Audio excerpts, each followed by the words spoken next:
a game show sort of sounding when I Ooh. The Wednesday Writing with your hosts, the Wilde Writer, Caitlin Noel Richardson, and Gregory A. Paper. And what's great about that is it literally just went live when you did that. So your timing was absolutely perfect. Impeccable. Yes. And my phone is howling at me. All right.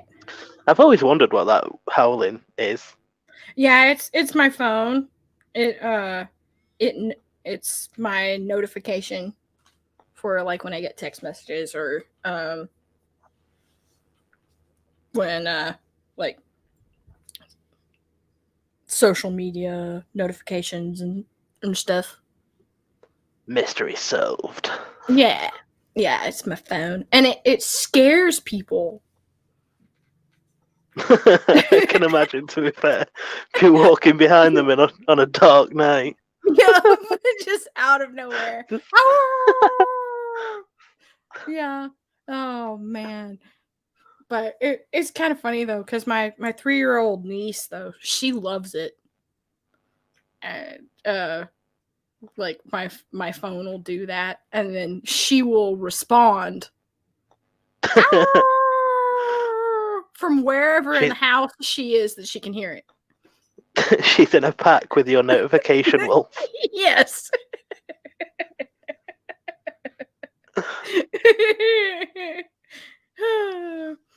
Oh man. Or I had gone on a run and I came back and I hadn't even walked in the front door yet.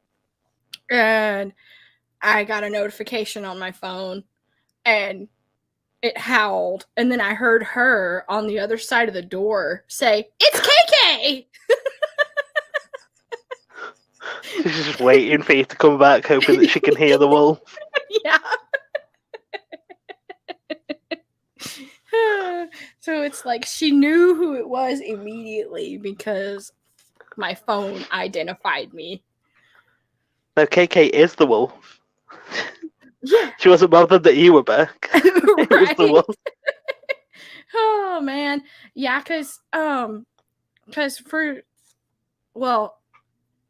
my family, they call me KK.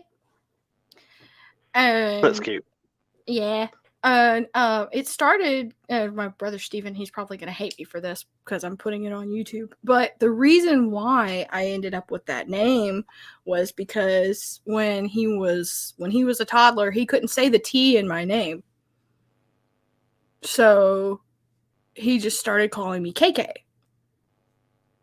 And then it just caught on and everybody started calling me KK. So now like all of my nephews and my nieces all call me KK. Makes sense. Yeah. And I would have to say, though, Zach is actually the first person in my entire life ever to shorten my name to Cait. Ever. Which I thought was kind of hilarious. And now I do it because that's how I was introduced to you. Mm-hmm. Which, I mean, I like it. And it sounds, I don't know, I guess more adult than KK. I don't know. Not that I'm really worried about being perceived necessarily as a serious adult. Because, I mean, No. spend 5 minutes with me, okay? You literally stream yourself on the internet with me and Zach. Any pretense of adulthood is smashed by that act. Just be like, oh yeah, we thought we were going to take this person as a serious professional. And then, you'd be like, well, yeah, you see, there are all these episodes of We Are a Genius that are still on my channel.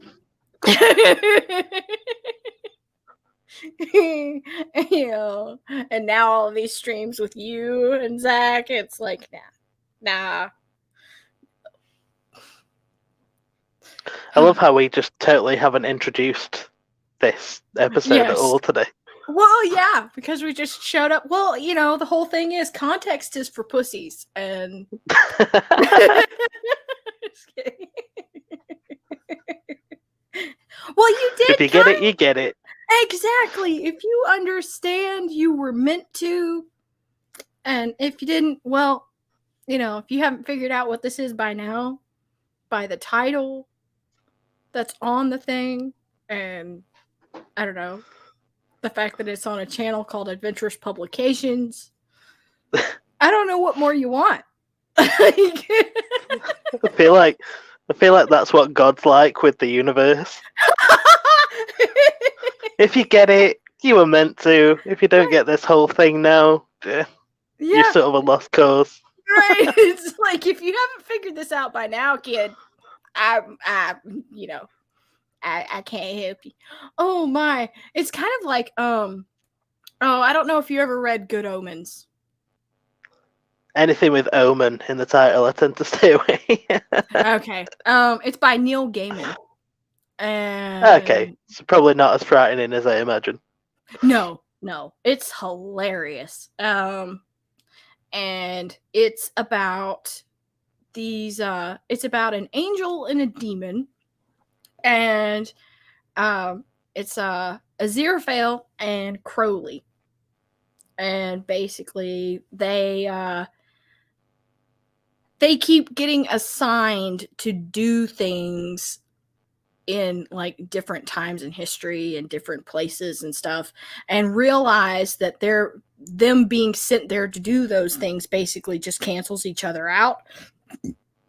So they become friends and decide to just like, you know, report to their bosses that they are actually doing stuff when they're not really. They're just meandering around playing at being human, you know. And basically everybody in hell now has this huge idea that Crowley is like this big bad, you know, evil overlord guy because he found a way to credit himself with, you know, the Spanish Inquisition and, you know, the start of World War II, and that was totally me. Yeah. Yep. And there is a highway in the UK that's like really bad. The M something. I'm spacing on it. All of the motorways in the UK, I think, start with M. So yeah, you know, but you've got a few to choose from.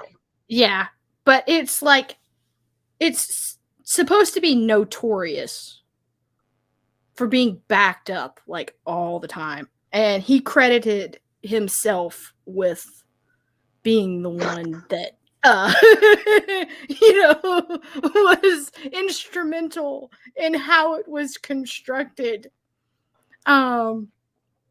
So yeah. So the time comes basically for the Antichrist to be born. And so lovely. You know, yeah. So it sets off like the chain of events that's supposed to happen to, you know, bring about Armageddon and, you know, eventually the end of the world. And so Crowley, he's like, okay, so I gotta do this thing. So he takes the baby to the to this like abbey that's actually run by like Satanist nuns, and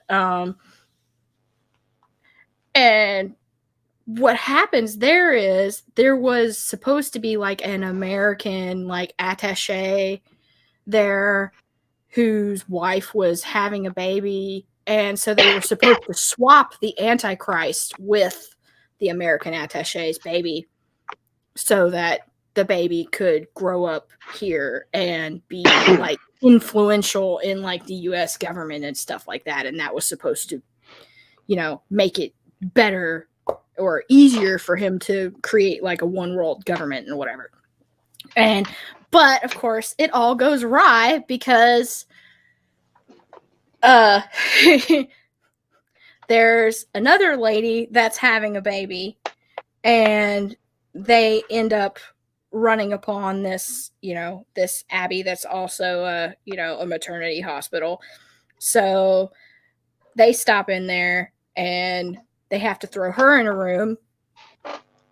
And basically what happens is the Antichrist actually ends up getting swapped with the baby of the people who live in this little English town. I think it's called Tadfield, like a little way from like this little like old like military airport. And so Aziraphale and Crowley think that the baby was actually sent to America, and they have to go and pretend like one of them is the gardener and one of them is the nanny, and try and influence him to be evil and influence him to be good so that he'll turn out normal and not bring about the end of the world. But the whole time it's like he's actually been this whole time in this little town in England the whole time. And the other baby, they just got lost in the shuffle and nobody knows where he is. And he was like, well, we hope that, he ended up with a relatively normal, loving family, and maybe he wins prizes for his tropical fish, Tropical fish.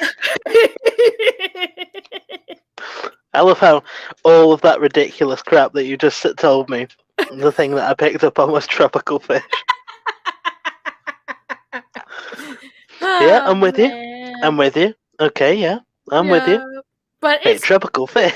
It's like, wait, what? Oh my god, because that's almost like what I do to Zach sometimes. If I feel like, because he doesn't do this often, but you know how his mind runs at like 1,000,000 miles a minute, firing on all cylinders, and almost as fast as his mouth. Right, yeah. And well, why do you think it moves so fast? Because he's like, aha, here we go. I think quickly, and even though sometimes it like stumbles on the way out sometimes, which is okay. But I have no room to talk. Oh man, yeah. I literally wrote an entire sentence in gibberish the other day. Because I was writing so fast. I was like, what the fuck? And he could tell you, like, I literally, like, I broke down and I was like, why am I so stupid? He was like, what is wrong with you? It was one sentence. You can scratch it out and move on. It's fine. I was like, but it's not as bad as the one time that I wrote an entire couple of pages and then looked down and realized that it was all just in gibberish. Because, yeah, because I haven't told a lot of people about this, but the fact that, well, I told you somewhat, sort of, kind of, that, I was being poisoned. Didn't I?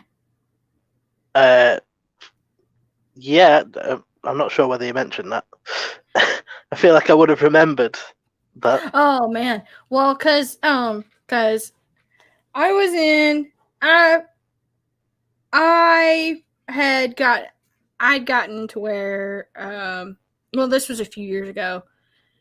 I started having some issues with my health, and like I gained a whole bunch of weight, and it was like no matter what I was doing, I could it just was just like coming on and coming on, and I ended up being covered in skin ulcers and losing all of my hair and just having serious health issues, and then ended up having a nervous breakdown and dying. And then when I got back after a couple of days, I had to go through like a whole recovery and everything. And a few months, a couple of months, well, yeah, a few months after that, I discovered that the reason for that was because the person that I was friends with for the 5 years prior to that, all culminating in that big clusterfuck, had been dosing me with stuff. Christ. Yeah. And yeah. I feel like this is the point where Zach usually steps in. Cait, personal things that they don't need to know. Right, yeah. Well, because I mean, he likes to protect me, which I don't mind that at all. But I mean, everybody's gonna know this eventually anyway, even though it's not something I really talk about a lot because I haven't wanted that to be the thing that really, defines me to everybody. Mm-hmm. Yeah, I can understand that. So, I mean, it was a part of my life. It was something that happened, and we all have those friendships, sometimes that just don't work out. And even though that's kind of an understatement. I'm so glad that you said that, because I was sitting there thinking it, and then I was thinking, yeah, Mason, don't say that. She's talking about some serious shit right now. Don't bring it down with like. You totally could have though. And I would have been okay with that. Yeah, we all have friends that drift apart or spread rumors about us or try to murder us. Right, yeah. Been there, done that. Been there, done that. Burned the t-shirt though because it was ugly.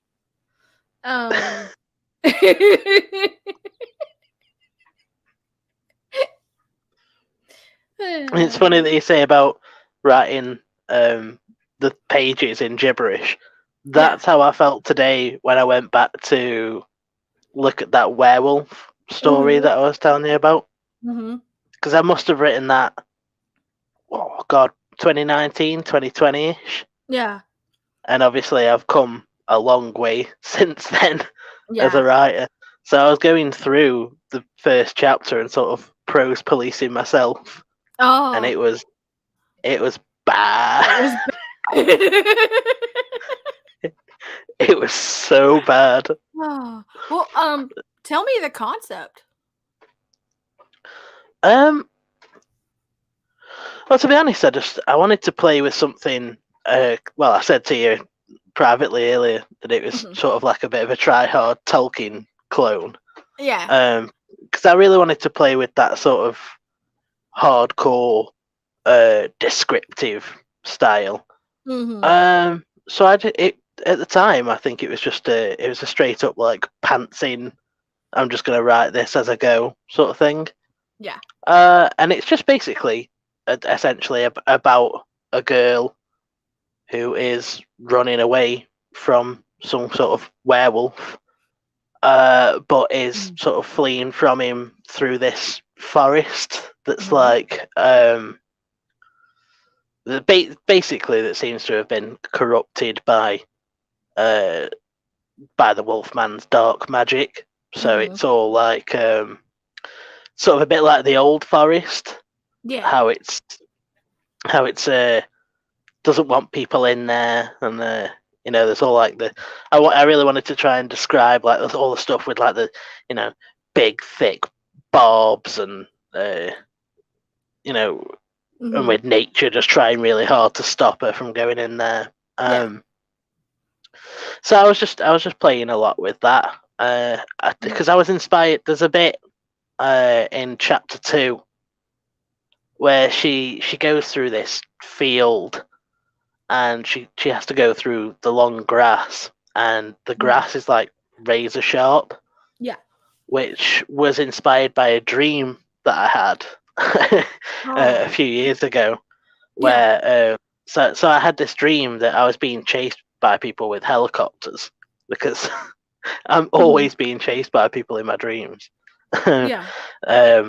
So they were chasing me, and I was running away across some sort of meadow field thing, but the grass was made of shards of glass instead. Oh. And I was like, when I was writing that werewolf story, I was like, I really want to try and incorporate something along the lines of that. But when I was going back through it earlier, within the first like 3 paragraphs or something, I just at one point it starts off like present tense, and then all of a sudden there was like a hard shift into past tense. And I know, and all I could hear in my head was you guys like, well, the narrator's shifted into past tense now.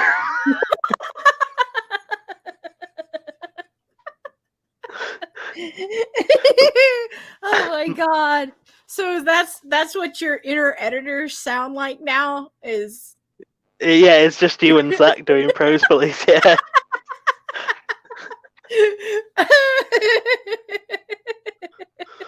Oh my god. Karma puke. Oh man, he's gonna watch this back later and be like, I live rent free in Mason's head. Yeah, I know. Hi, Zach. Yep. Hello.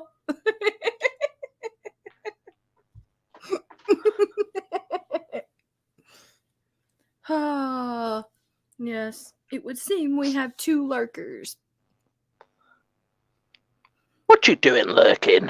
Exactly. Say hi. Say hello. Come on. Don't be rude. Man. Yeah, exactly. We're like, did your mama ever teach you anything about lurking in doorways? We're like, yes, it's super fun.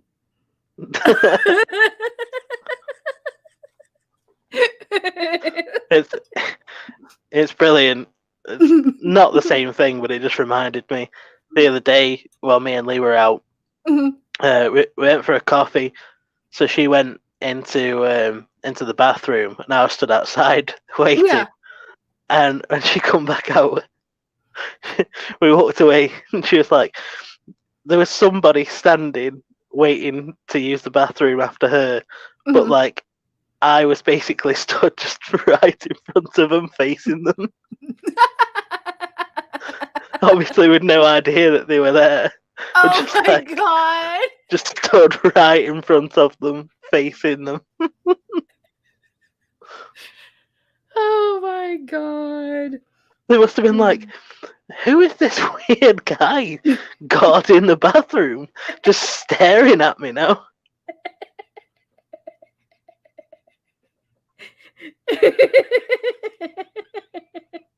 Oh my god.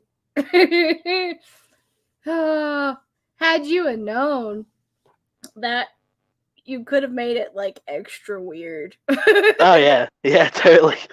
If I'd have known, I'd have like opened my eyes more, because my eyes are closed most of the time. Yeah. So I'd have like purposely opened my eyes so they could have seen my dead eyeballs.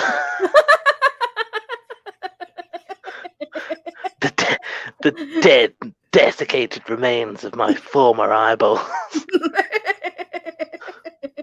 See, I'm a writer. Yep. The dead and desiccated remains. It's like, see, folks, we are serious intellectuals. We know the big words. We know them. We just don't always know what they mean. Right. We're functionally illiterate. Just kidding. Do you ever do that? Do you ever use a word and then realise that you don't actually know what the word means?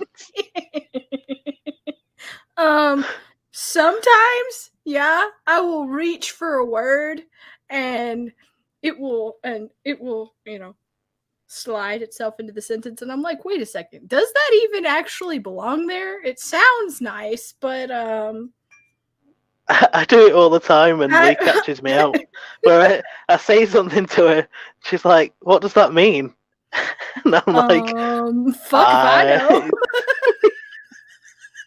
Yeah, exactly.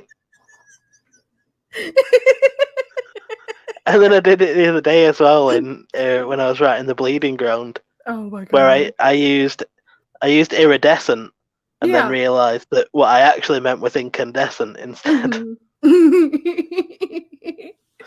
But again, inner editors in my head.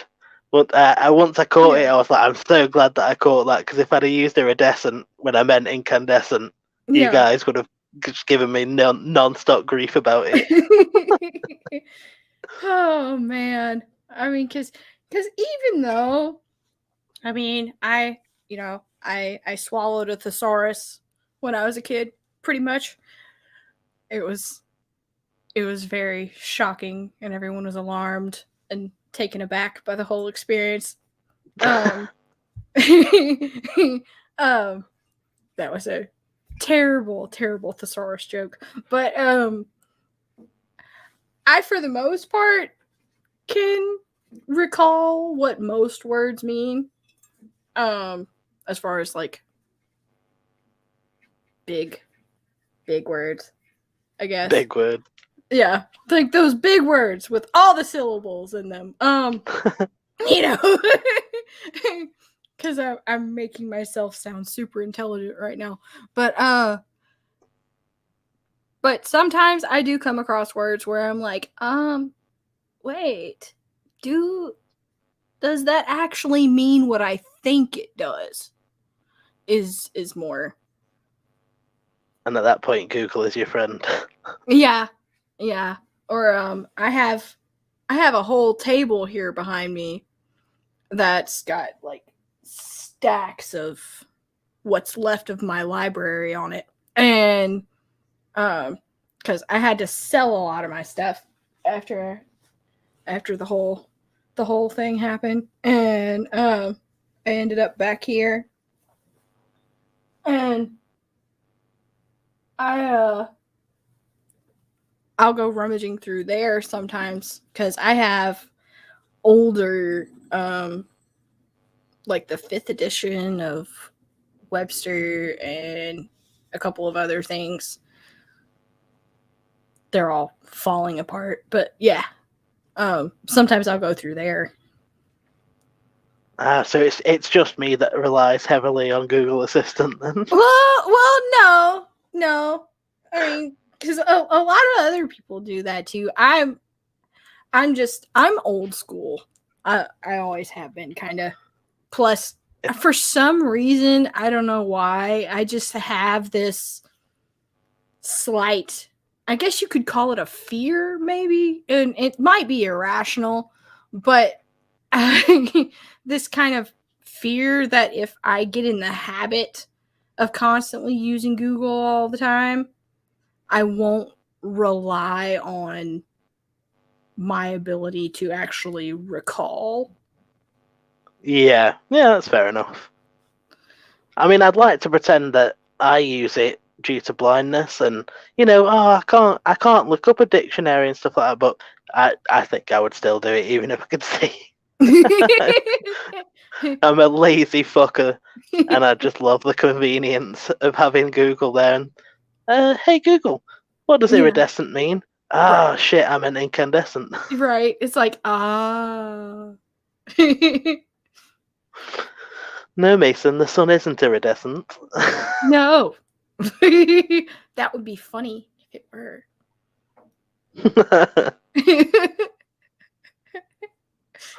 It's okay. I would have just blamed it. I would have just blamed it on Evander for being Yes. a little Hamlet boy that's never been anywhere else. Exactly. Like, you know what? It's his fault. We'll blame it on the character. Because, yeah. Exactly. Be like, no, I do not take responsibility for the fact that this character is being stupid.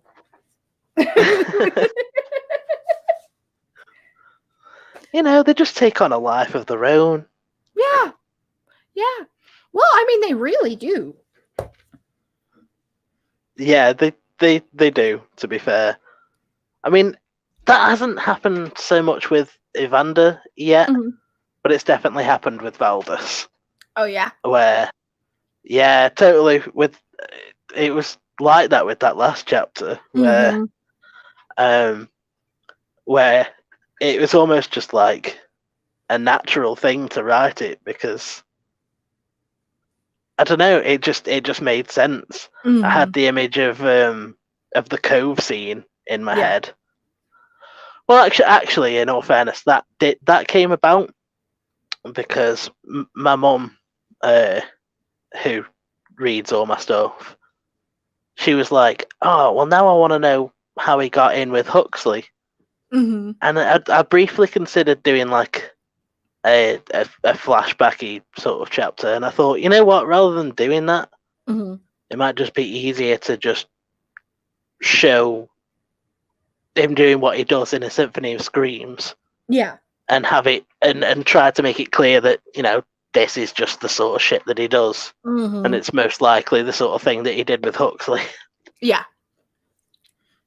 Oh, man.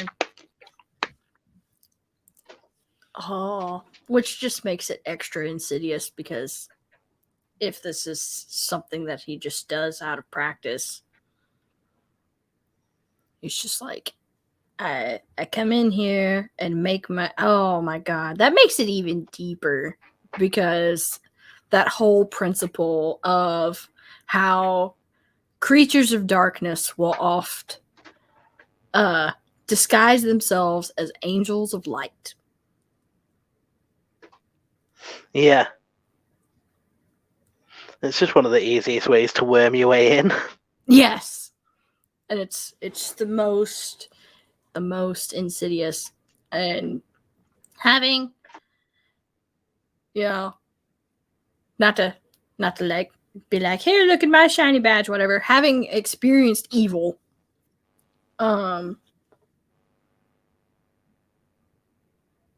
it's, I guess that's part of why I was like, I was able to really see how true it really rings, because I was like, wow, hey, this guy gets it. This is, you know, I can feel the evil in this character. I have way too much fun when I'm writing those when I'm writing Valdus's parts. Yeah. And I sort of hate myself for it, because I've always been the sort of person that says, "Oh well, I love the good guys and I hate the bad guys," and I don't understand this culture of loving to hate the bad guy. No, I just hate bad guys. Like 10 minutes later, he stood there. watching the Hamlet burn with a twinkle in his eye and a malevolent smile on his face. This is so much fun. Oh my God. Well, I will say though, I mean, writing villains is one of my favorite things to do. And I guess it's because, I don't know, it's just I can't. There's sort of more meat to chew on. Yeah. Like you've got to try and get in their head and understand, Mm-hmm. what the motivations are or the way that they think. Yeah. Because a motivation doesn't always have to be deep either. Like No. Valdis's motivation is just, I'm chaos incarnate, and Right. love I love to destroy things and kill people, and that's just Mm-hmm. what I'm here to do. Yeah. I mean, Um, and you find that that's actually a lot of the time when it comes to true evil, that's really all they're motivated to do. well, I just wanted to steer clear of. I mean, I don't want to go too deep into it because I don't want to end up spoiling anything. Mm-hmm. But I just didn't want to make it with someone like Veldis and the way that I've Mm-hmm. built him up. I didn't want the whole story to progress and then reveal, oh, Mm-hmm. his daddy was mean to him, and Right. and his Yeah. mum didn't hug him enough, Right. and he was bullied at school. Yeah. It's like, way to be cliche. No. Stop flogging that dead horse. We are not buying. We are not. No. Writing the good guys more challenging because you've got to, like, say with Evander at the minute while I'm trying to explore his character. Mm-hmm. Okay, main motivation, finding Valdis and trying to avenge everything that happened. Mm-hmm. But then you need more than that. Yeah. So it's more challenging because you've got that freedom with a villain to be like, well, what's Veldis doing in this chapter? Oh, he's Yeah. doing all the shit that he was doing in a Symphony of Screams, just Mm-hmm. having fun with it. Whereas Yeah. with Evander, it's like, well, okay, so what are you doing this chapter? Oh, I need to try and endear you to the audience a little bit. Yeah. So what can I do there? It's like, the audience needs to like you, damn it. But oh my god. Cuz I would have to say though, like with World Next Door, like I'm doing with that, um I mean, I'm hoping that people like Heath, and I'm sure that some people will in some ways, maybe, but it it's it might be tricky because he's such a whiny baby. But I mean, that's how he starts out, is whiny. well, sometimes that's just how they end up having to start out, though. Like, if Evander's first chapter in Desolation is Mhm. literally like 20 minutes of Evander just crying, more or less. It's just like it literally has the line of like, "Just leave me here to die," because he's like cold and exhausted and been trudging through the winter wilderness. Yeah. But you sort of, at the same time, how there was no way that I could have him come back to Huxley and find what he finds and just be like, "Oh well, fuck it." Right. Yeah. Oh my god. Yeah, because I mean that would be like, oh, like Hugo in Alphystia the Sorceress. Yeah, yeah, yeah. and that is what I I know would that you just call. murdered all my friends, but tell me more about your culture.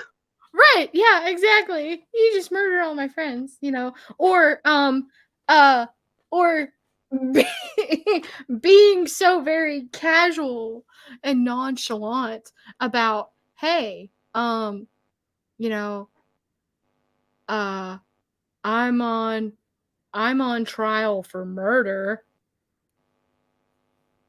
These things happen. Yeah, this is just something that, I'm on trial for murder that I didn't do. Life throws us these curveballs. Wasn't that the line? Yes. Like, it was just like, oh, yeah, this is just, a snafu that would just happen to anybody because, these things happen. It's like, you get a parking ticket. yeah. Someone cuts in front of you in the queue. You get falsely accused of murder. Right. These are just things that occur.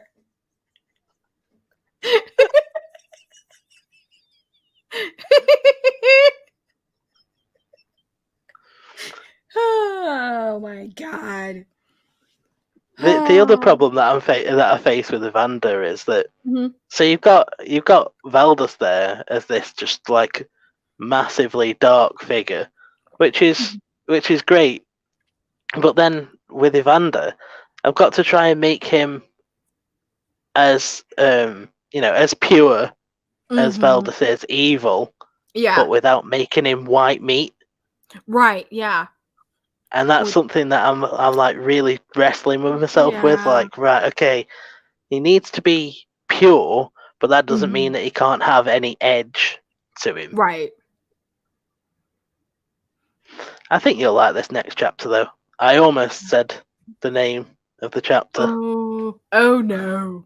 No, I know. It's a massive secret. We can't. It's a massive secret. Yes. Like mine and Zach's super secret project, which I would have revealed today, but we are not on Twitch, and he is taking a break. The one you were talking to me about earlier. Yeah. Okay.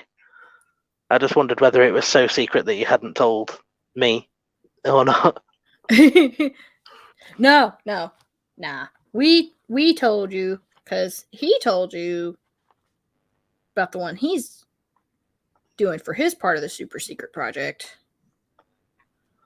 It's exciting, actually. I think both sides of the secret project have got quite a bit of potential.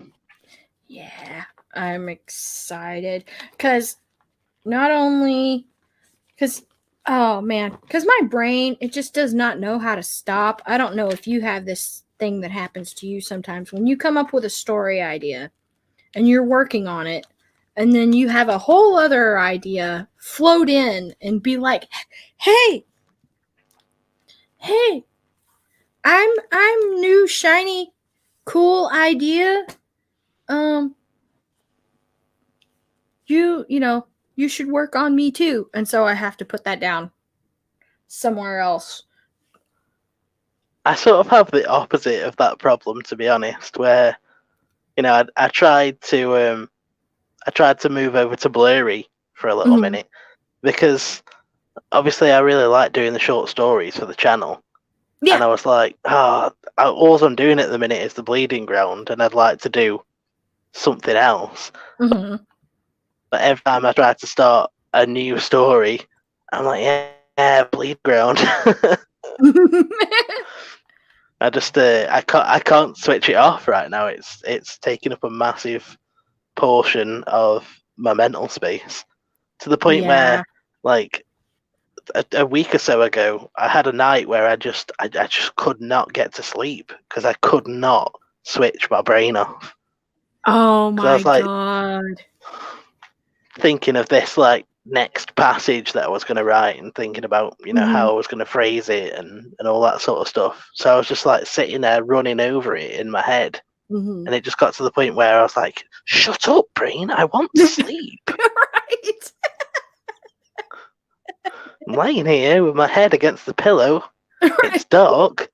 It's like 1:30 in the morning. Lee's sleeping. I want to sleep. But you're running over like what Evander's going to do in this next.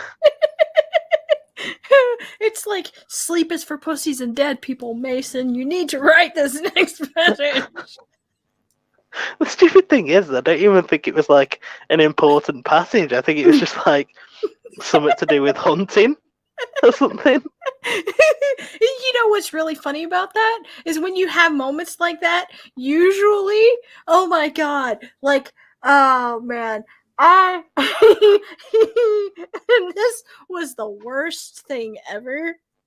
Because first of all, this was really shortly after I got back, and I was staying with my sister, and oh man, we were laying in her bed, and we'd been up for a while, and so we were laying there. I finally get to sleep, and I wake up like out of a dead sleep. I had this idea for like the next part of something I was working on, and I was like, oh shit, okay, fine, brain, I will put it down. If I put it down, then I, go back to sleep. Deal. That's it. After that, shut up. And so like I scrambled to the end of the bed and picked the notebook and the pen up off the floor, and it was still like kind of half dark in there. So, but I didn't want to turn anything on because I didn't want to wake her up, because like I said, we'd been up for like a while. And so I like scribble everything down on the paper, like okay, and I'm like half asleep, half awake, sort of kind of doing this, and then I get done and I put it down on the on the floor, and I scramble back up to the other end of the bed, knock out. Well, I wake up afternoon later that day, and I go and I pick the notebook up off the floor to see what it was, and half of it, apparently the pen had run out of ink. Like halfway down the page. And I was like, fuck. And now I'll never remember. I was like, what the fuck? So I had to get a pencil and rub it over the paper to see if I could get the impressions of what I had written into the paper off of there. To you fucking Sherlock Holmes. Right. I was like, I will get this. I will not have to try and redo this from memory. So I had to try and like decipher all of this stuff that I did after I did that. And then but after I did that and transcribed it onto another piece of paper, it wasn't something that was that important. Really, I realized. And I was like, fuck. Like, for all of that. Like, why?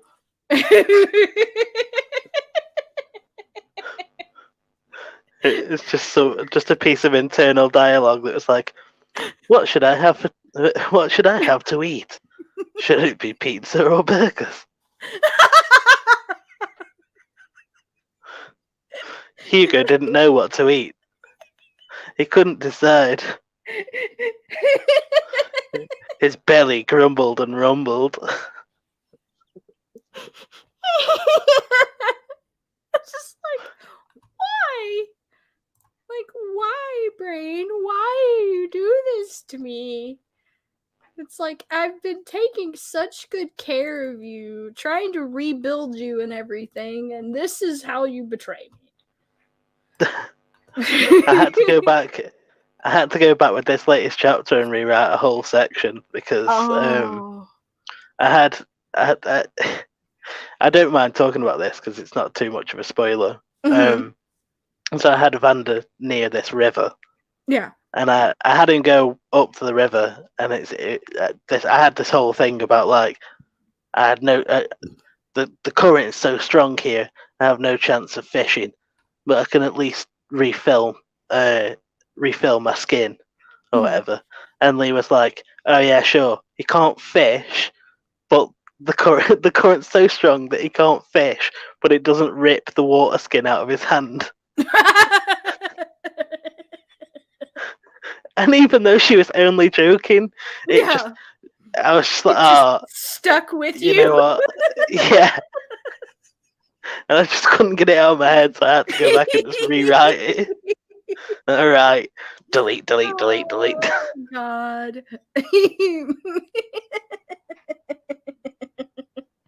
I will say there are a couple of times that I have done that to Zach.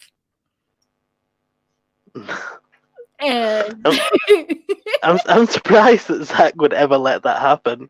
I'm surprised you're not like, oh right, so this, and Zach's like, yeah, fuck you, this. Yeah, well, no, because that's usually how that conversation goes. Because only a couple of times, and I will say only a couple of times. Well, actually, we have very lively discussions. Let's put it that way. Yeah, I can imagine. Yeah, because it's one of those things where you have to present it, in such a way where it's like, hey, look, this is the logical argument that I have for why this is this way, as opposed to this. So, You have to trick him into thinking it's his idea. No, because yeah, good luck with that. Good fucking luck with that. Oh my God. Oh man. But no, because a couple of times I've been like, oh, so I was like, oh yeah, it's that way. So it, so it wouldn't do that, and then he's like, oh, okay, fuck you. Yeah. But then later. Yeah, later, after he's mulled it over for a few hours, oh shit, she's right. But it's so funny though, because he does it so begrudgingly. Oh, fine, I'll fucking change it. Like smashing the delete button. He was. It's like, oh man, yeah. Because retyping it like rag'em, frag'em, rick'em, rag'em.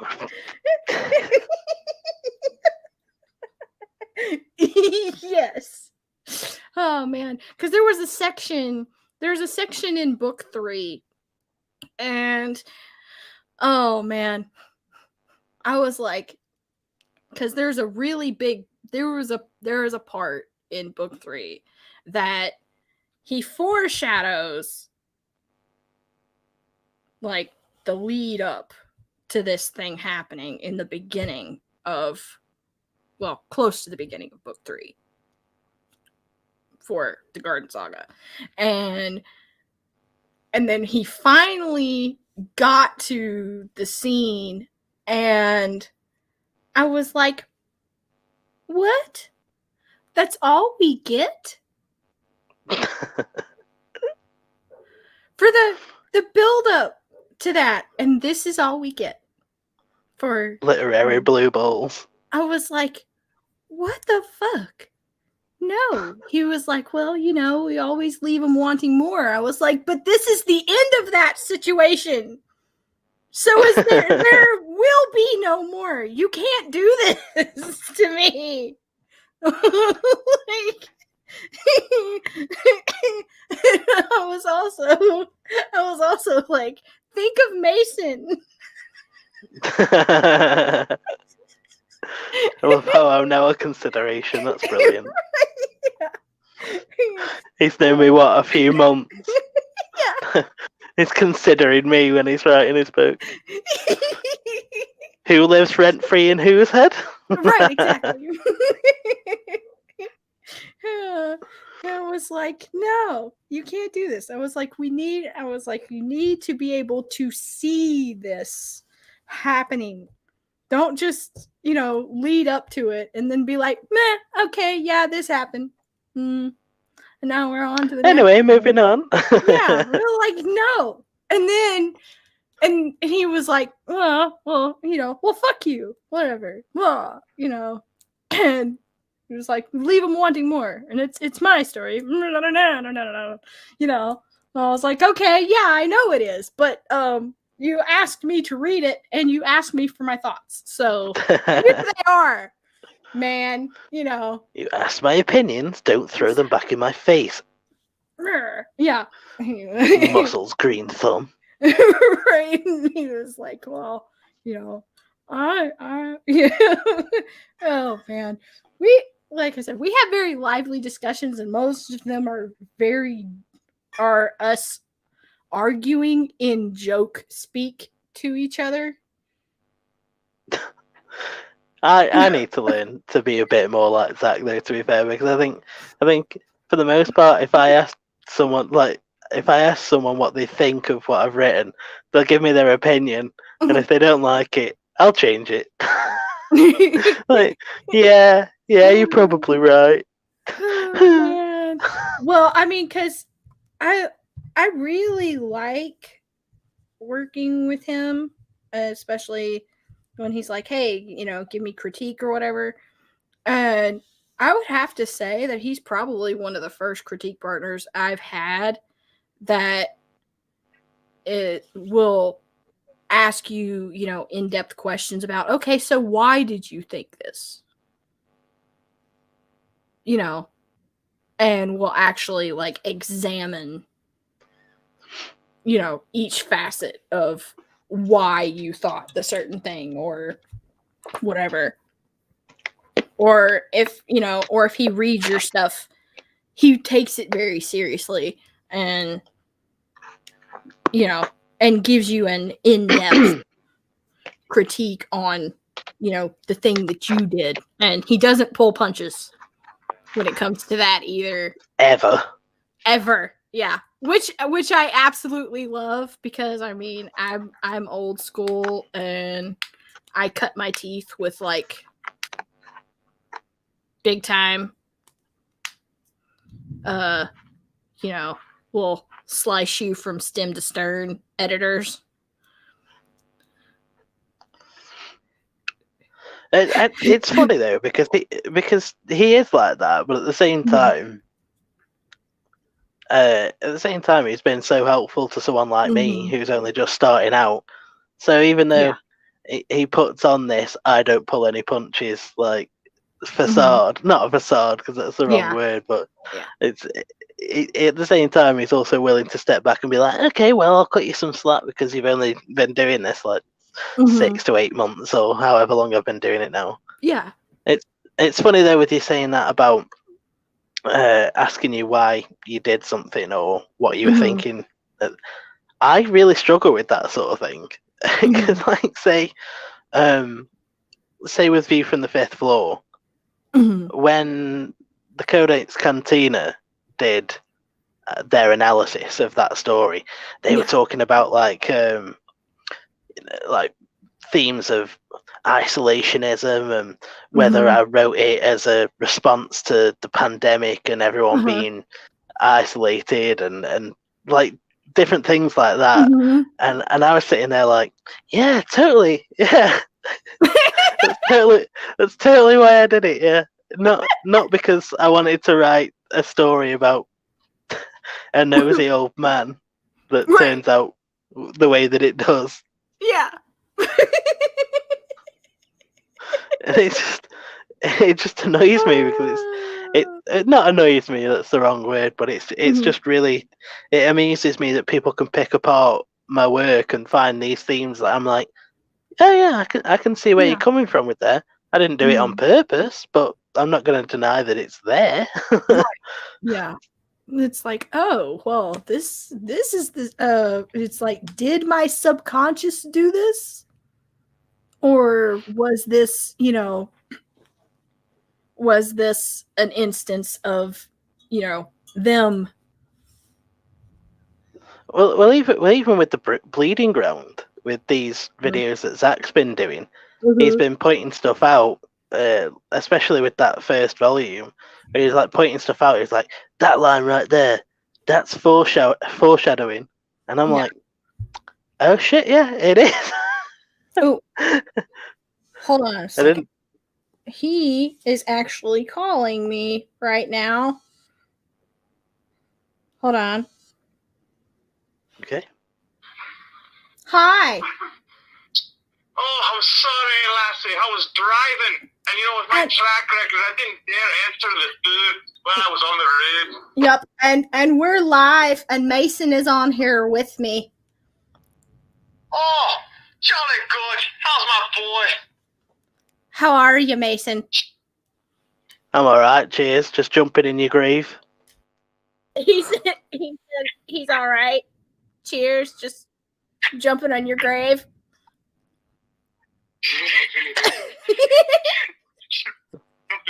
I'm not sure whether that phrase translates to American or not, but it just over here it's just you're not here, so I'm in your spot. Of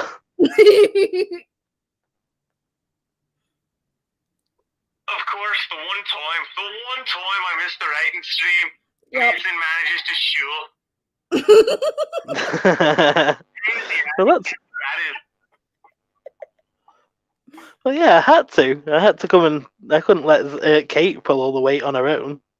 Well, that's mighty fine of you, Mason. I'll be sure to send you a fucking cookie. Yep, but keep in mind though, it will be a special cookie. Thank you. That's water.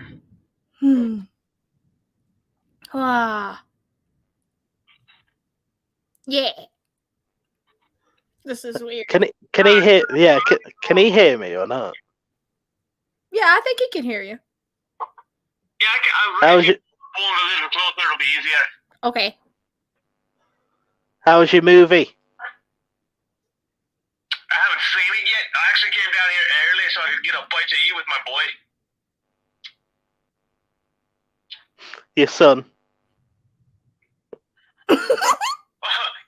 Yeah, that's what he is. Even though he's older, much hairier, and much uglier than me. Definitely my lead right there. You can't see it, but he's giving me the finger.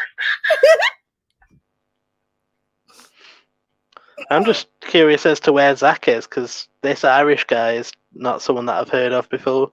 I thought you said Zach was calling you. Yes, it's... You liar. Listen,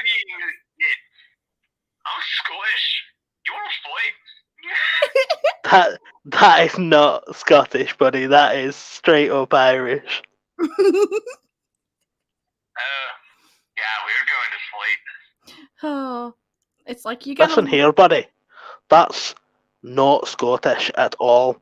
This is Scottish. What you're doing is Irish. Yo, you gotta lay on... You gotta You're gonna have to coach me on the finer points then. Yep, you gotta lay on your vowels more, Zach. Scottish. Yep. What do you mean leave my vowels? I don't even know what the fuck that means. You gotta lean into your vowels. Cause you know... Oh! Well, see, I would, but you know, you're all the way over there.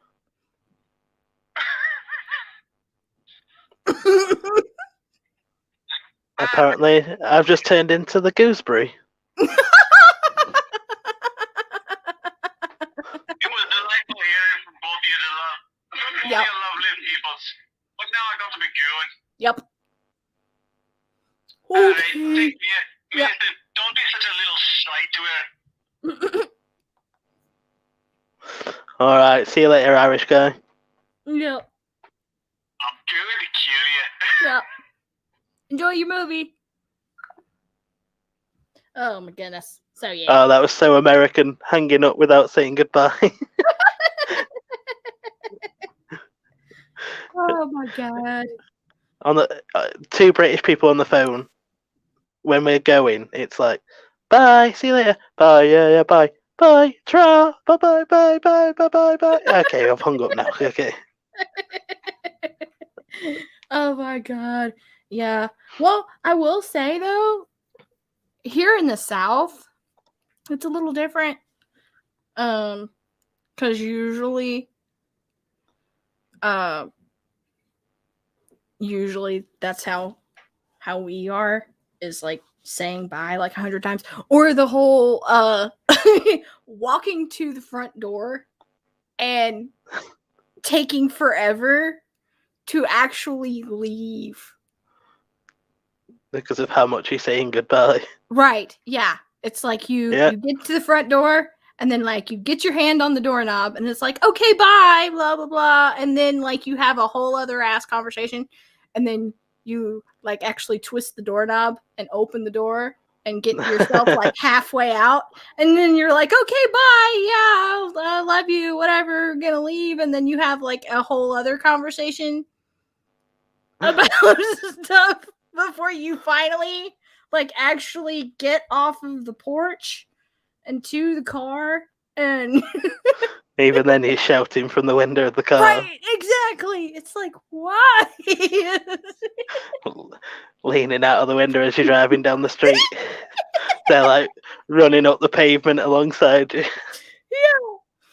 Oh my god. I love how he was convinced that was Scottish. It's totally not. That was straight up Irish.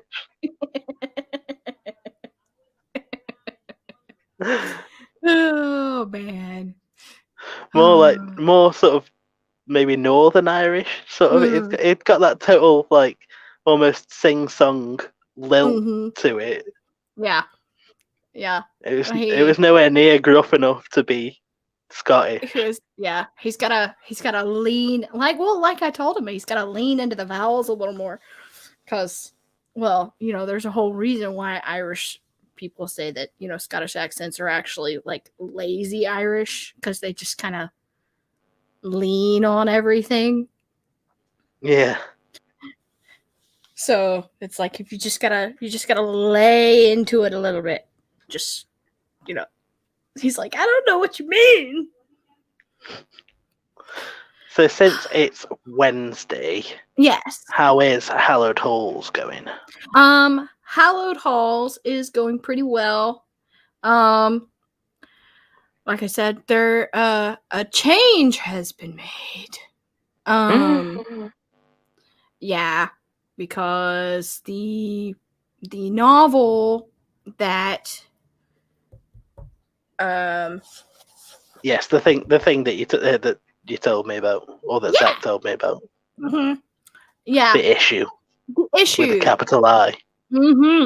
Yeah, has been resolved by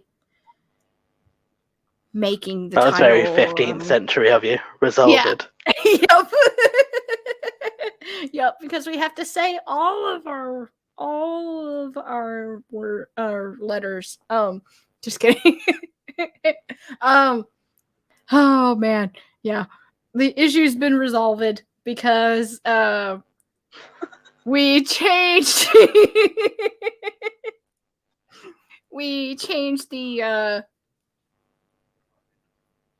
the title of the fictitious book. The meta novel. Yeah, because there is actually a book. And also some of the structure has changed a little bit. Because we had never planned on the timelines that were occurring within the house to be occurring simultaneously. Yeah. Because that is a theme that has been done before a couple of times, and was actually the premise of the said the book that issue. Yeah. So we're like, oh no. Yeah. So now it's all separated to where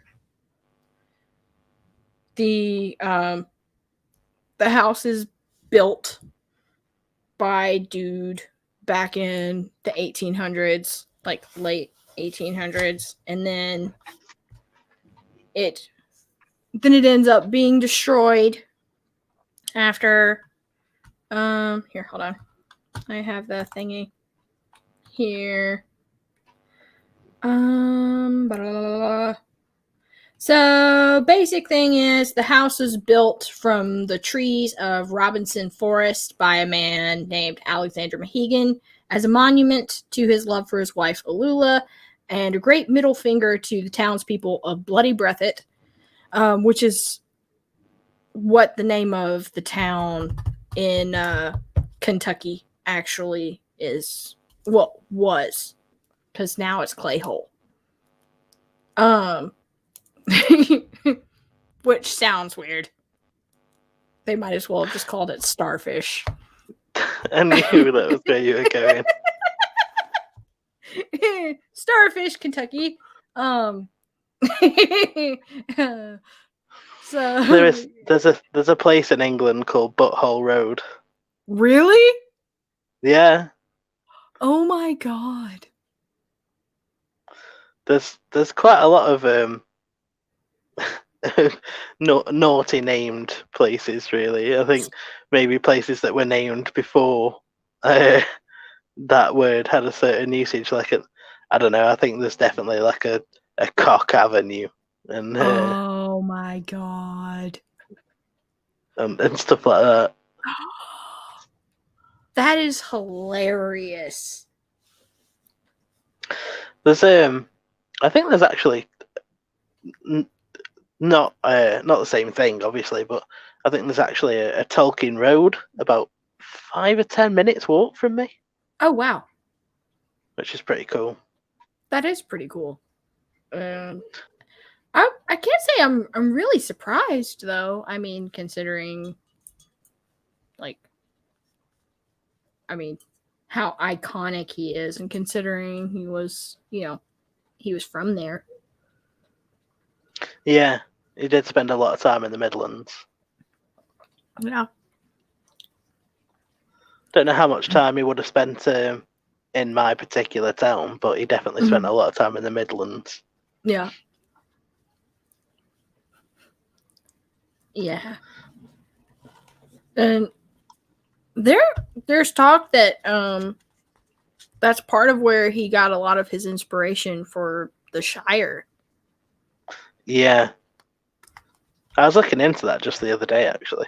Really? Yeah, I was reading an article about it. It's quite interesting. Just a few things that I'd never heard before, like that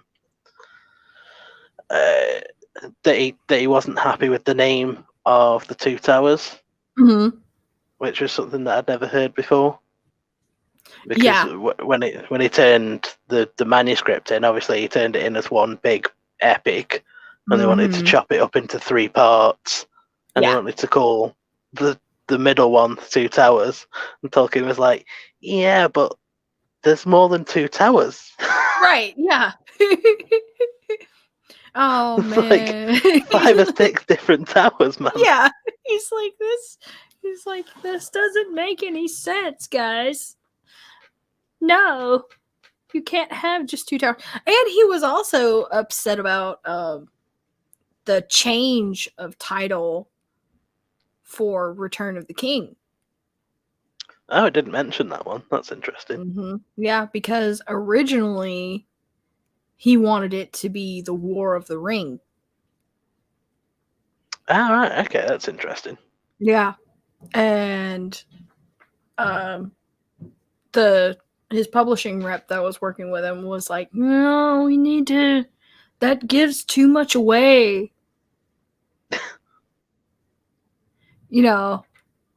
What, the Return of the King doesn't? Right, exactly. That was his counter argument.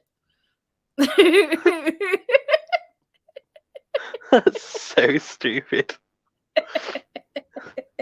That literally makes no sense. Yeah. How does the War of the Ring give too much away, but the Return of the King doesn't? Exactly. He's like, what is this?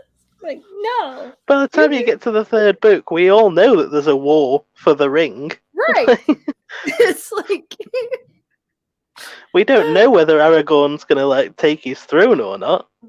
Obviously, he's building to that, but we don't know for sure whether it's going to happen or not. Yeah, exactly. He's like, are you setting it up?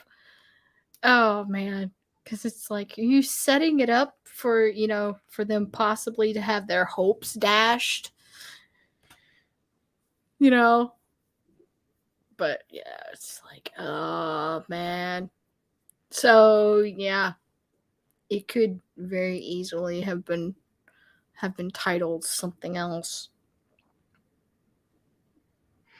It's always funny thinking about that sort of thing. Yeah. Like, now that it's been that for so long, the Bleeding Ground is just, that's like the name in my head. Yeah. And trying to imagine that it would have ever been called anything else just feels stupid. Even though it is also just that tiny little, there's that tiny little bit of me that feels that it's a bit stupid, considering it's called the Bleeding Ground. And that happens in the first chapter. And most likely will never happen again, because let's face it, when am I going to have a chance to do like that that particular thing again? Yeah. Well, I mean, it kind of fits, I guess, with the theme though of the whole thing overall, the Bleeding Ground. I mean, because he's still spilling blood on it, essentially. Yeah. Well, that's it. That thought was actually what led to that dream sequence that I showed you. Yeah. But I actually think it's really funny that you are, so like me and Zach, obviously he's not telling me anything about Garden. Yeah. Because he wants me to find out as we go along. Yes. He's now told me not to tell him anything about the Bleeding Ground. So it's just funny that we're both like that, but you get to know it all. Yes. And I love it. You're like, no, give me all the spoilers. Yes. Like, I will be the middle sounding board. That is cool. I will get to know all the spoilers and all the stuff. That is fine. And oh man, it's kind of funny too, because sometimes, like, well, because I told him, all I told him was, I was like, well, Mason is doing the same thing to you that you're doing to him. I said, so he's telling me spoilers about stuff, and I've been sworn to secrecy, and I can't tell you. And he's like, oh, okay, fair enough. But then now sometimes I will get a message on my phone and I see that it's you, and I'm like, oh, it's Mason. And he's like, it's Mason. Green thumb, green eyes.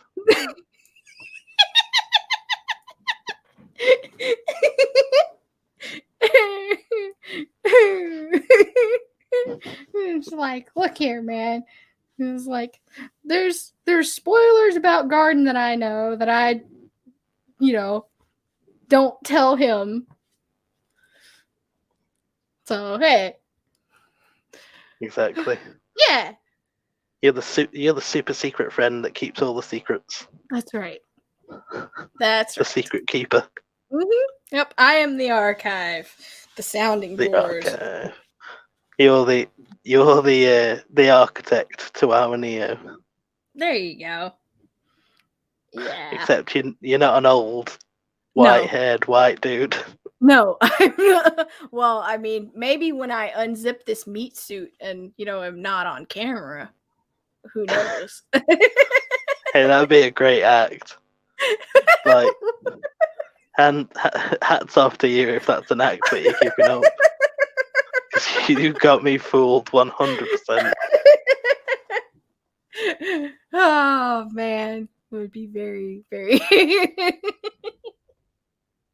Yeah, I don't think Zach would like that very much.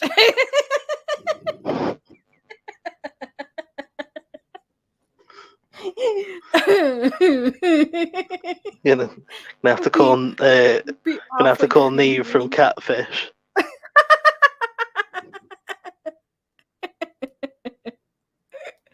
You're like, oh my god, Zachary, Zachary, it's me, KK. Hey, Zach, it's me, Cait.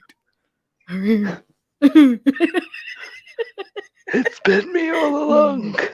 Yeah, I've been this old guy, actually. Give us a smooch. Right. Plant one on me. Yeah.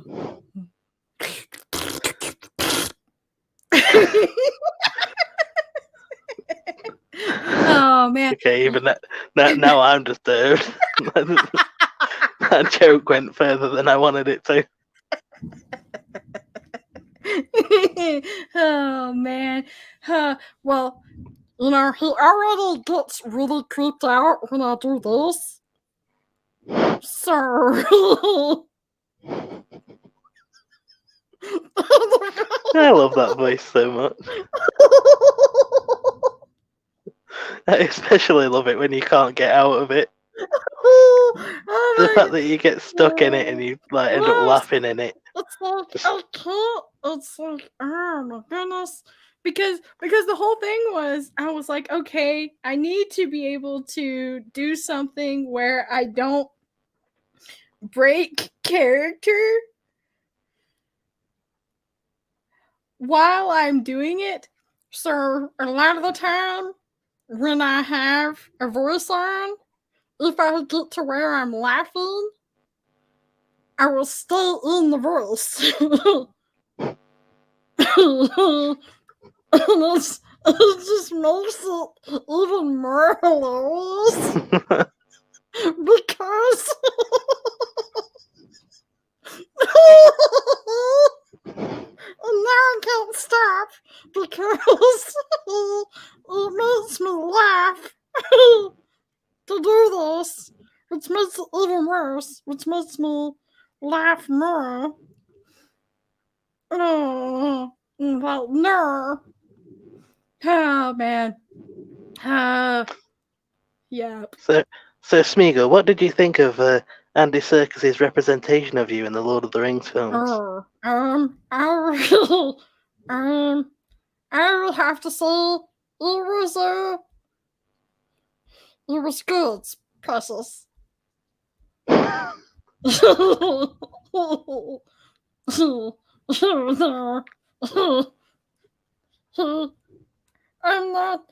not so sure why he presented me to be such a bipolar, slightly crazy person. Though, cause I'm really not that exciting in real life. I'm really very boring. Really quite chill. I think it was just a little bit of artistic license, Smeagol, don't worry. Yeah, for sure.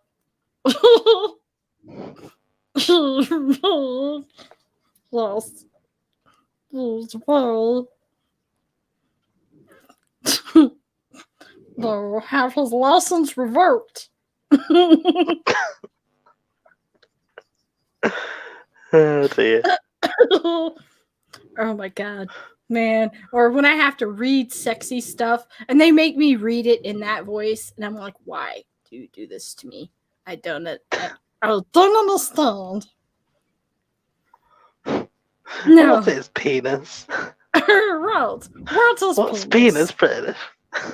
What's penis, precious? Oh my god. Yep. Cause man, I wrote. Okay, so I wrote this thing. I don't know if you've heard about the weird armpit fascinated Oedipus complex guy that I did ghostwriting for. No. Oh my god. Okay, so there was this guy who he commissioned me to write his episodic series that he was posting on a Reddit. Okay. And he told me that actually it was for like a literary magazine. But it was not. And but yeah, this guy, oh my god. The premise of the story was basically that this guy had a serious case of blue balls. And yeah, this guy had a serious case of blue balls because apparently he had never figured out how to properly take care of himself. And so, you know, he was living with his mama, and I'm sorry. I just I'm not sure I understand what you mean about take care of himself. Can you explain that? well, you know, pet the weasel, choke the chicken, punch the clown. No, not familiar with any of those phrases. No. What are you alluding to? Zach says, "Love you guys. We love you too, Zach." Yeah, you're all right, mate. Yeah. Yeah. Oh Right. man. Oh, but yeah. So this guy, he He doesn't know how to take care of himself, which I assume means he doesn't know how to cook and clean and stuff like that. Yeah, he doesn't do much of that either. And this guy, he, like I said, he's you know, over 30, still living at home with his mama. And he, like I said, he does not know how to, you know.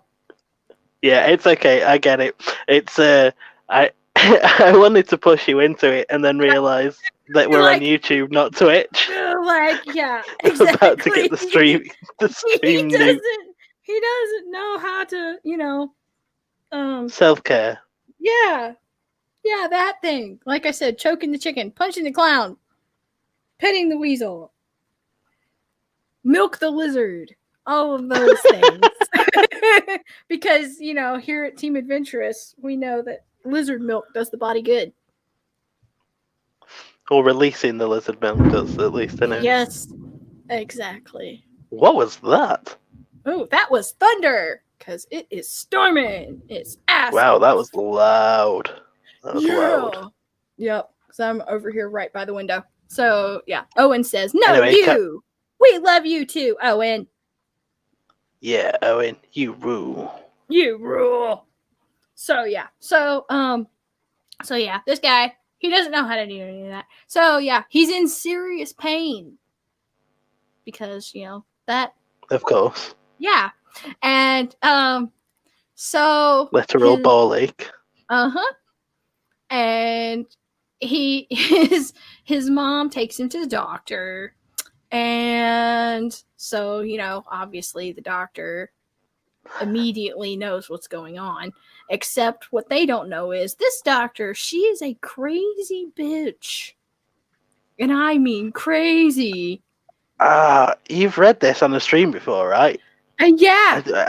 I think I was present for that, actually. Oh, really? Because I think it was one of the streams that actually got deleted. I'm pretty sure I was there for that. Oh man, because the doctor relieves him, right, with his mother present. And Owen says, "Who needs to milk their lizard? This guy, apparently. Big time." But the doctor recommends that his mother do it. Yes, that's right. Yeah, I remember that now. Yeah. Yeah. Yeah.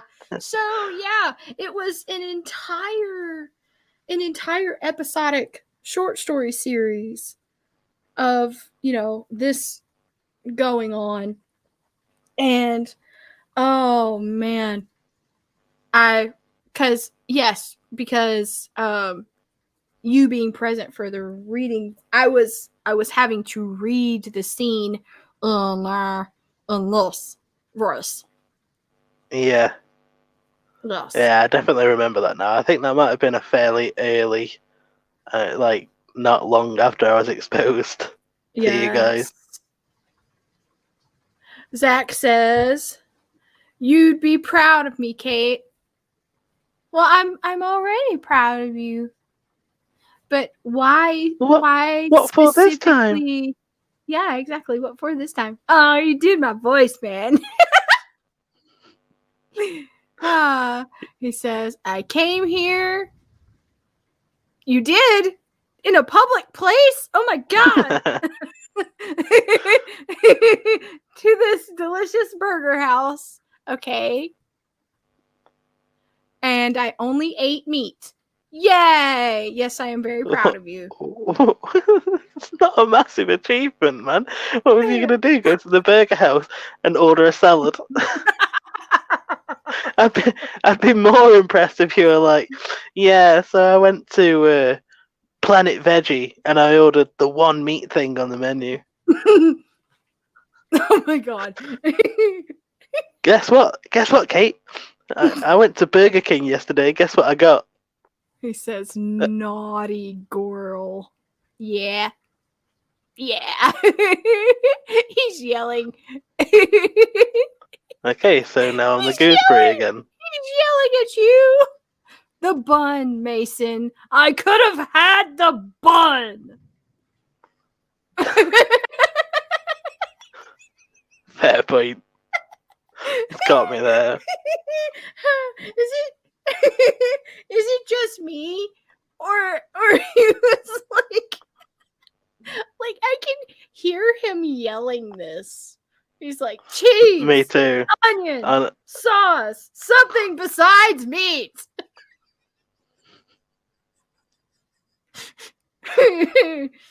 All right, you got me. It's like, there's more to a burger than just the meat, my guy. Come on. That's a spot on impression. It was like he was right here. I feel like I was on Adventurous After Dark for just a second there.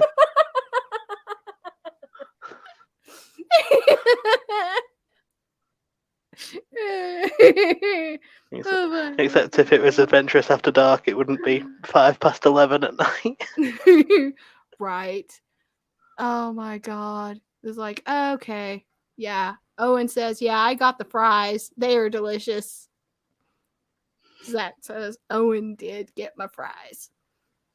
Yeah. Oh, all right. So, yeah, because you are.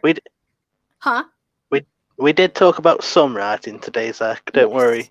Yeah, we did talk about some writing. Yeah. Well, I mean, I think this is a pretty good introduction to Welcome to the Writer's Room, because we are making the Wednesday writing streams a little more casual, even though we will be getting work done and stuff and things. Like I said, we'll be making them a little more casual because us doing stuff over on Twitch, there's a lot more, well, it is a streaming platform after all, so there's a lot more, conversating and things like that going on. So you mean like when we go for 3 hours like we did the other day? Right, exactly. And I looked up and wondered where my night had gone. Yeah, we were like, whoa, hey, what happened? But, time flies when you're having fun. And, so, yeah. But one thing I will say before, because I know you said you're getting pretty close to being midnight, so I don't want to hold you hostage. But One of the things we are going to start doing, though, with the Wednesday streams is actually doing the setting goals thing that we came up with the idea for previously when we actually started doing these writing streams. And because one of the things that I think would be really cool if people actually did here on AuthorTube is if they did to be written or to be published lists. Yeah, that would be pretty cool. That's a good idea. Yeah. So, I guess, what? Another tube convention that I won't do. Right. Because I don't do TBRs. Mm-hmm. Yeah. I'm a mood reader, damn it. Yeah. Well, I don't really do TBRs either, like to be reads. Like, I mean, I think it would be more productive if we did like to be reviewed. Yeah. You know, if we were like, okay, these are the things that I'm reading right now because these are what I wanted to read. So I'll review these things that I picked up because I wanted to. Hello, Lauren. Hi, Lauren. Always good to have you here. Zach says, God, agreed. I seriously need to work on sounding more sincere. Because it didn't sound like I was actually happy to see Lauren then, but I actually was. or I am. It's like, well, you're British, so you get a pass. Yeah, exactly. Yep. We're just not as enthusiastic as you Americans. It's like we're just so overly emotional about everything. And double rainbow. Yeah. It's like, yeah. I think I'd really struggle with it to be written. I think that would be that'd be a challenge. Mm-hmm. What about a to be published? I mean, considering it depends on what you're classing as published, because obviously I haven't actually published anything in written form, but it's just all on my channel, so it just depends on whether you're classing that as published. Well, yeah, I mean, I would consider it published because, I mean, it's on a platform, people are consuming it, so yeah, I mean. Well, I would definitely like to get part 4 done. I'd like to get it up on YouTube by the end of what we're in now, April. By the end of May at the latest. Because I hate that it ends up being like 2 months between each part. Yeah. Keeping those fans waiting. It just takes me a long time between actually writing the part, especially when you're spending 3 hours trying to decide on whether Evander should be killing a boar or a goat. Not kidding. That shit actually happened. Like, does this make sense? If because he needs to get to this point over here, and if he kills the boar, he can't carry it. So how's it? The goat makes more sense because he could probably like pick it up. I don't know. Yeah, like he could put it over his shoulders and carry it. Yeah, it's like these are the questions that keep me up at night. Exactly. Oh man, Lauren says like a top 10 list of books to review. Yes, that's exactly what I was talking about. She says you get a British free pass to be monotone. Yes. Don't you know it comes standard with the accent? I said enthusiastic, not monotone. Right. Jesus, am I monotone? No, you are the. If I'm monotone, it's because it's. Yeah. You are the furthest thing from monotone, but I will Brilliant. I will be merciful to you, and we will wrap this up. So, you said by the end of May. Yeah. For part 4. Yeah. Okay. That is what I said. Mm-hmm. All right. This is how I sound when I'm monotone, Lauren. So now we're gonna have to. She says, Mason hasn't published anything yet. Like, well, I mean, technically he has. I mean, because he puts stuff up here on YouTube. I mean, it's not in written form. Yeah, exactly. Not in written form. It is here on the tube of you for people to consume that way. YouTube.com/Mason in the dark. Yeah. Going to stop this now. Feels very passive aggressive. It just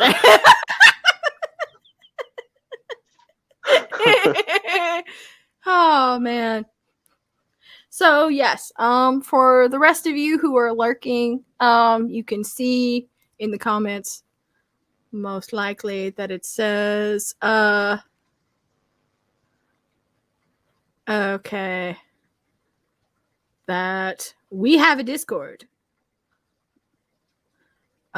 Because Owen says, I'm in Zach's Discord. You can get a hold of me easily on there. Owen is the guy to go to if you want help getting set up on Twitch. Owen is the go-to guy. He is the go-to guy. So yeah, please do that. Zach says, citizen, you must respect the establishment.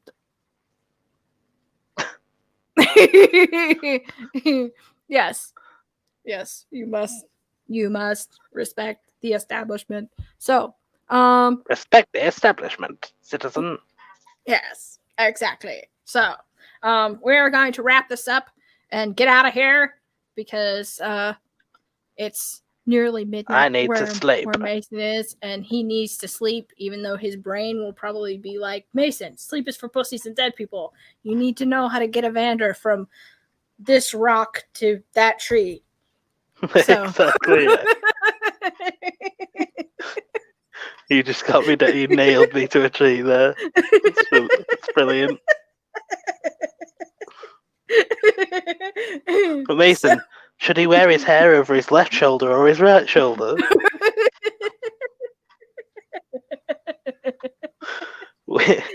Which way is the wind blowing, Mason? Is it? It's a southeasterly wind, Mason. Quick, have him lick his pinky and stick it up in the air. That way it'll tell you which way the wind is coming from. You'd be like, does that actually work though? Don't know. I'm just trying to give you insomnia.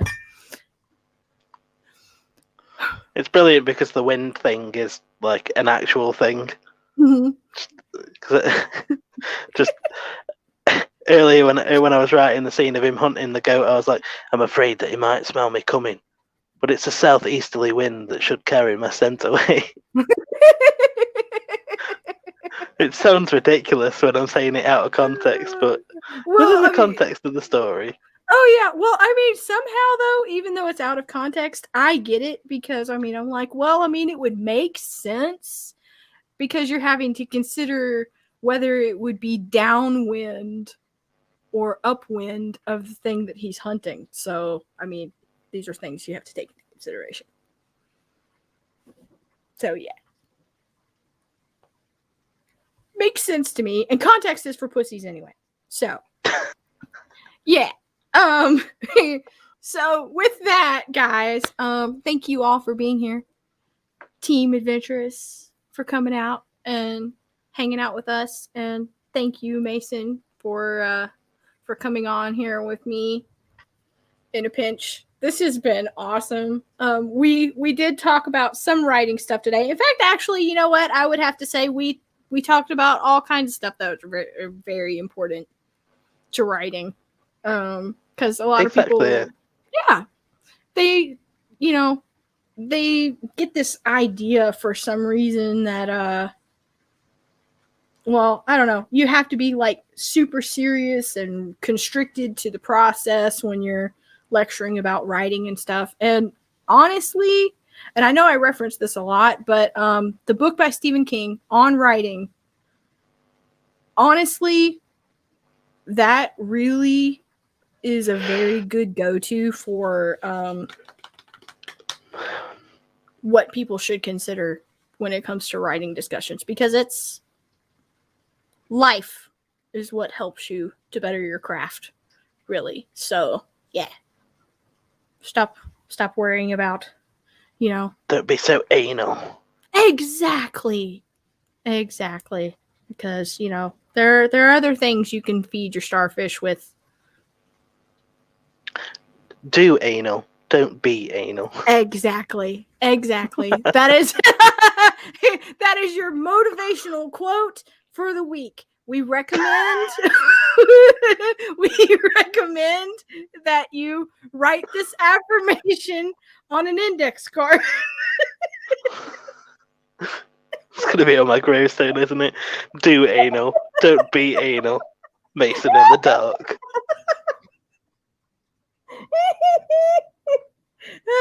So yeah, the great thing about positive affirmations is you can write them on an index card and stick them to the mirror in your bathroom. And so to make sure that you can see them every morning when you get up. So yeah, that is our recommendation to everyone today to make their week better. So yeah, Hey Alexa, give me a positive affirmation. Okay. Do anal. Don't be anal.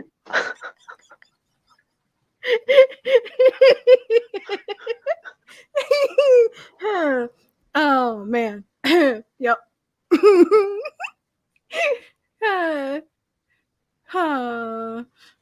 And Zach says, exactly, 100% Mason.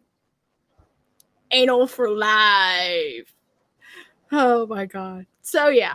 All right. So all the stuff, you can find it in the description down below for anybody who's watching the playback on this. Go check out Mason. I don't know where I'm pointing. I'm pointing into the abyss over here. He's in there. Go subscribe to his channel and all the other adventurous things. If you're feeling adventurous, we are usually on Twitch doing this, but today it was a fluke. So yeah, we will see you guys later, and welcome to the adventure, everybody. Welcome to the